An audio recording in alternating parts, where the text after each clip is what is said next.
દર્શક મિત્રો, સ્કાયનેટ મીડિયામાં આપનું સ્વાગત છે।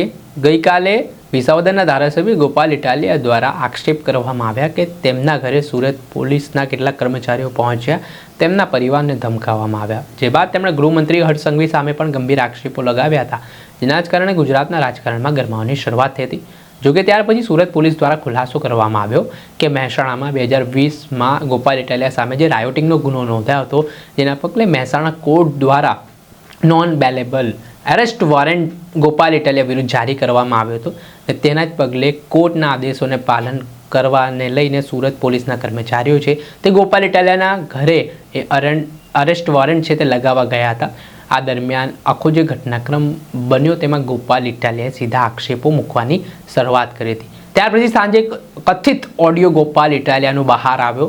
આ ઓડિયોમાં ગોપાલ ઇટાલિયા એક વ્યક્તિ સાથે વાત કરતા નજરે પડી રહ્યા હોય તેવો દાવો આ ઓડિયોમાં થયો। જો કે આને લઈને ધારાસભ્ય ગોપાલ ઇટાલિયાની પ્રતિક્રિયા સામે આવી છે। આ ઓડિયોને તેમણે ફેક એઆઈ ગણાવ્યો છે અને તેમને ખોટી રીતે બદનામ કરવાના ષડયંત્ર થતા હોય તેવા આક્ષેપો કરતા શું કહ્યું તેમણે તે સાંભળો।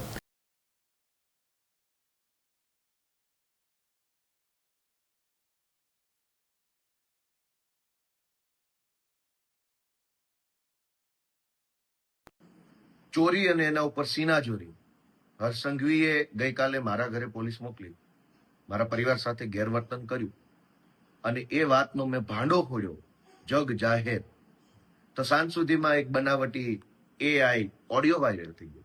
અરે વાહ, તમને બધી ખબર પડી જાય છે। અમે તો આખા વર્ષમાં તમારા ઉપર 100 પ્રકારના મુદ્દાઓ ઉપર આંગળી ઊંચી કરી છે। અમે તમારા વિરુદ્ધમાં કીધું કે તમે ડ્રગ્સના કારોબારની અંદર તમારી આખી પાર્ટી સંડોવાયેલી છે, કેમ અમારો ઓડિયો ના આવ્યો? અમે તો કીધું કે હર્ષ સંઘવી 8 પાસ છે, કેમ ઓડિયો ના આવ્યો મારો એમાં? અમે તો કીધું કે આ ડફોળ છે, કેમ ઓડિયો ના આવ્યો? ડફોળ છે એવી વાતચીતની પુષ્ટિ કરતો। અમે તો કીધું કે દારૂના હપ્તા તમારા ભાજપ વાળા કમાય છે, કેમ ઓડિયો ના આવ્યો? તમારા ઉપર જ્યારે જ્યારે અમે સવાલ ઊંચો કર્યો, સવાલ ઉઠાવ્યો, ત્યારે તો કોઈ ઓડિયો ના આવ્યો કે હા આ વાત સાચી છે।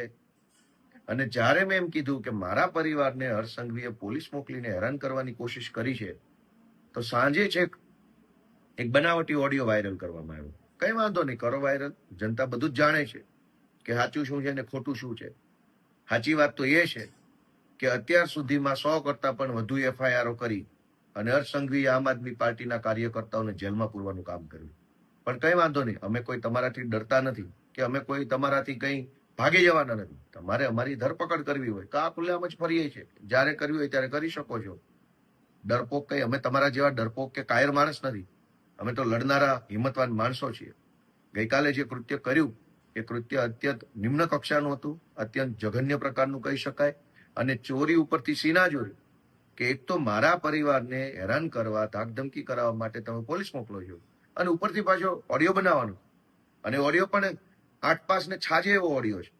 કોઈ ડફોળ માણસ, હલકી બુદ્ધિનો માણસ, નિમ્ન કક્ષાની વૃત્તિ ધરાવતો માણસ જેવો ઓડિયો બનાવે એવો ઓડિયો છે, જેમાં કહેવાતો જે કોઈ ભાઈ છે સામેવાળો એ પાછો મને કાયદાનું જ્ઞાન આપે છે કે હમણાં ઓલો નવો નિયમ આવ્યો છે, એમાં ઘરના ફોટા પાડશે, પછી એ ફોટા અપલોડ કરવા પડે। અરે ભાઈ 8 પાસ, આવું જ્ઞાન મને કોને આપવાની જરૂર છે? હું તો ઓલરેડી પોલીસમાં રહી ચૂક્યો છું, હું ઓલરેડી પોતે વકીલ છું, મને બધી જ ખબર હોય કયો નિયમ છે ને કયો નિયમ નથી। એમાં મને કઈ કોઈએ ફોન કરીને કહેવાની જરૂર જ નથી હોતી કે હવે આવો નિયમ આવ્યો છે। પાછો કહેનારો વ્યક્તિ એમય કહે છે કે બા ઘરે એકલા છે। ઓહો, આટલી બધી ફેબ્રિકેટેડ વાત? બા ઘરે એકલા છે કે નહીં એનાથી પોલીસને ક્યાં આમાં કઈ કે લેવા દેવા છે? અને જાણે તો મને ફોન કરીને પોલીસે આગોતરી જાણ કરી હોય કે તમને ઘરે આવશે, આમ કરશે, તેમ કરશે।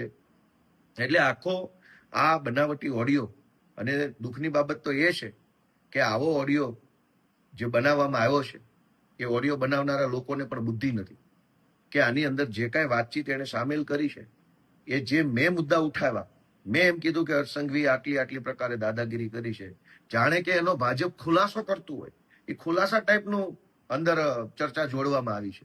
એટલે આ આખી બનાવટી વાત જે છે ચૂંટણી ટાણે આવી છે। અમે તો કહીએ છીએ કે હર્ષ સંઘવીના આવ્યા પછી ગુજરાતમાં ડ્રગ્સનો વેપાર વધ્યો છે, બનાવો એનો પણ એક ઓડિયો ગોપાલ અને કોઈ ભાજપના નેતા વચ્ચેનો, અને કરો વાતચીત કે ભાજપના નેતા પૈસા કેટલા લે છે અને ગોપાલભાઈને એ જાણ કરે છે એવો। અમે તો એમ કહીએ છીએ કે તમારા આવ્યા પછી, હર્ષ સંઘવીના આવ્યા પછી ગુંડાઓ, બુટલેગરો પોલીસને દોડાવીને મારે છે, પાટણમાં માર માર્યો, અમદાવાદમાં માર માર્યો, રાજકોટમાં, અમદાવાદમાં, વટવા સાઈડે પોલીસની ગાડીઓ પર તલવારો મારી હતી. પોલીસને ગુંડાઓ મારી લેવામાં સહેજે શરમાતા નથી સંઘવીના આવ્યા પછી. તો એનો એક ઓડિયો બનાવો ગોપાલ અને કોઈ એસપી આઈપીએસ વચ્ચેનો કે અમને બહુ મારે છે ગોપાલભાઈ, આ સંઘવી આવ્યા પછી બહુ મારે છે અમને. તમારી ઉપર 100 સવાલ ઉઠાવ્યા છે, ત્યારે તમને ઓડિયો બનાવવાનું ના સૂઝ્યું. અને જ્યારે મેં એમ કીધું કે મારા પરિવારને હર્ષ સંઘવીએ ગાળો દેવડાવી, મારા પરિવાર ઉપર ધાકધમકી કરવાની કોશિશ કરી, ત્યાં તો ઓડિયો બનાવ્યો. અને કેટલાક હર્ષ સંઘવીની ટોળકીના સભ્યો દ્વારા સનસનીખેજ ભર્યા સમાચારની જેમ પ્રસારિત કરવામાં. ભાઈ કોઈ સનસનીખેજ નથી. સનસની તો 2027માં સનસનીખેજ ભર્યા સમાચાર આવવાના છે. બ્રેકિંગ ન્યૂઝ 27માં આવવાના છે. સંઘવી જેલમાં જાય છે અને આમ આદમી પાર્ટીની સરકાર આવે છે. જય જય ગરવી ગુજરાત. આપણે સાંભળતા વિસાવદરના ધારાસભ્ય ગોપાલ ઇટાલિયા, જેમાં તેમણે આ ઓડિયો સામે પોતાની નારાજગી દર્શાવી છે અને કહ્યું છે કે અગાઉ પણ અમે જનતા માટે કેટલું બોલ્યા છે. ગૃહમંત્રી વિશે પણ તેઓએ વાત કરતા કહ્યું ત્યારે આવા ઓડિયો કેમ નથી બહાર આવ્યા તેને લઈને તેમણે સવાલ ઉઠાવ્યા. દર્શક મિત્રો, આવા જ વિડીયો જોવા માટે સ્કાયનેટ મીડિયા જોતા રહો.